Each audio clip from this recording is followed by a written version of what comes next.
Baik, langsung saja kita akan berikan kesempatan kepada Bang Denny. Silakan Bang Denny untuk bisa ditanggapi tadi apa yang disampaikan oleh Bang Irfan. Baik, mudah-mudahan saya diberi keluangan waktu ya untuk menjelaskan. Pertama, kalau yang terkait dengan buku dan lain-lain, singkat saja. Kebetulan memang saya ini diberikan karunia menjadi akademisi. Sekarang di Melbourne Law School 2016-2019 lalu saya visiting professor di sini. Praktisi saya sudah agak lama, Bang. Eh, Artinya ya 20 tahun lebih lah. Jadi kalau bicara bagaimana berpraktek di MK, insya Allah juga sudah pengalaman, sehingga untungnya kan tidak hanya akademisi tapi juga praktisi, sehingga bisa mengajar ke teman-teman mahasiswa secara lebih lengkap. Politisi bagaimana? Nah, ini barangkali saya jadikan contoh untuk melihat dari mana, apa motif, apa nawaitunya.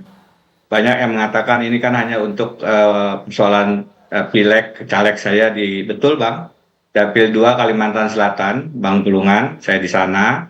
Karena kemarin sempat maju pilgub dan memperoleh suara agak signifikan, sehingga beberapa partai Gerindra, Demokrat, P3 yang mengusung saya sebenarnya juga melamar saya menjadi caleg. Cuman setelah saya timbang-timbang, oke lah, saya masuk begitu. Kalau masalah motif, nah yang ambillah contoh yang di MK kemarin ya. Justru kalau saya memikirkan motif politik pribadi, Bang Pulungan, pemirsa, maka saya tidak akan mengadvokasi MK memutuskan sistem proporsional terbuka. Dengan apa yang saya sampaikan itu kan maksudnya MK jangan tertutup loh. Bisa ada krisis konstitusi loh, bisa ada penundaan pemilu loh. Saya mendukung proporsional terbuka. Padahal secara politik pribadi akan lebih diuntungkan kalau MK memutuskan sistem tertutup. Kenapa? Karena saya daftar nomor urut caleg nomor satu, dan untuk orang yang tidak punya banyak logistik semacam saya, nomor urut satu itu lebih cocok, lebih mungkin menang dengan sistem tertutup. Kenapa tetap saya dorong advokasi publik sistem terbuka? Karena saya ingin pemilu kita itu sesuai aspirasi masyarakat. Pemilih kita tetap jujur dan adil. Menurut survei indikator, 80% pemilih ingin sistem proporsional terbuka. Menurut real politik, 8 dari 9 partai di DPR juga ingin sistem proporsional terbuka kecuali PDI Perjuangan. Ketiga, Partai Abang Pulungan juga ingin sistem proporsional terbuka. Jadi kita mendorong ke arah sana. Begitu juga dengan ini, saya ingin tidak ada penjegalan, pembegalan partai yang akan mengganggu kejujuran, prinsip konstitusi kejujuran dan keadilan pemilu. Jadi motifnya justru ingin menjaga agar kita melaksanakan amanat konstitusi pemilu yang jujur dan adil. Bahwasanya kemudian ini kan proses hukum. Kalau ini proses hukum, Bang, hukum kita ini kan tidak dalam kondisi yang normal, tidak sedang baik-baik saja, sehingga kita mendekatinya juga secara teoritis normal saja. Pada saat kita bicara sekarang ini, ada proses pengungkapan mafia hukum di Mahkamah Agung. Ada Hakim Agung terlibat, ada Sekretaris Mahkamah Agung diduga terlibat. Di MK kenapa saya kemudian muncul dengan model pengawasan yang dosisnya ditingkatkan, ibarat obat itu dinaikkan, karena kita tahu persis ada ketua MK, ada hakim konstitusi yang sedang menjalani hukuman sebagai pelaku korupsi di lapas Sukamiskin.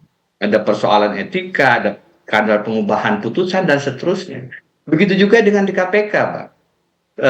Sebelum perubahan undang-undang KPK yang sayangnya diinisiasi dipromoteri juga oleh Pak Jokowi, sebelum pimpinan KPK sekarang yang bermasalah secara etika, sebelum ada pemecatan teman-teman lewat rekayasa tes wawasan kebangsaan, kami itu demonstrasi menghadap jalan, mendukung KPK di gedung KPK. Mendukung KPK melawan koruptor fight back. Tapi sekarang kami, saya, Bambang Wijayanto, Abraham Samad, Novel Baswedan, Saud kemarin, itu demonstrasi justru menghadap KPK karena ingin KPK dibersihkan Baik, dari pimpinan-pimpinan yang melanggar etika. baik, baik, Saat ini, kenapa MK memperpanjang baik. masa jabatan pimpinan KPK? Satu menit. Memperpanjang masa jabatan pimpinan KPK karena bacaan kami itu adalah agenda politik untuk mengamankan Pilpres 2024. Baik, Bang. Mana kawan koalisi yang tidak diangkat kasusnya, mana lawan oposisi yang diangkat kasusnya. Baik. Pertanyaannya, kenapa yang disasar Partai Nasdem di Kejaksaan Agung, padahal ada partai lain? Baik, Bang. Kenapa Kami yang harus disasar batasi, Bang Partai Denny. Nasdem? Iya, setengah menit. Makanya tadi saya bilang ini kan agak panjang. Sedikit lagi. Baik. Jadi ini kan mana misalnya kasus Harun Masiku yang buruan itu, ya Baik, terkait sepertinya dengan sudah agak partai melebar, penguasa, Bang. kenapa dia Mungkin tidak bisa terungkap? dibatasi karena waktunya juga Kenapa? terbatas. Untuk menunjukkan KPK-nya tebang pilih.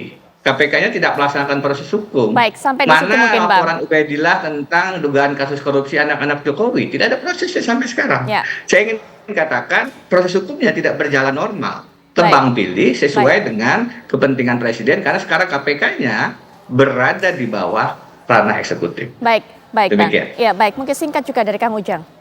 Ya, saya ingin melihat begini, demokrasi kita ini harus kita jaga. Nah, dalam konteks itu maka hukumnya harus dijaga. Dan oleh karena itu ya, ketika itu hukumnya katakanlah tidak bisa menjaga demokrasi, maka demokrasi akan rusak.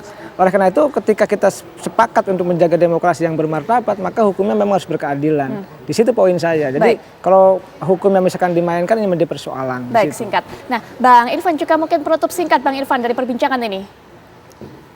Tadi yang disampaikan di akhir oleh Mas Denny itu, jika kalau nih Mas Denny, kasusnya Mas Denny diungkap kembali oleh penyidik, berkenankah menegakkan proses penegakan hukum itu dengan seadil-adilnya? Itu saja.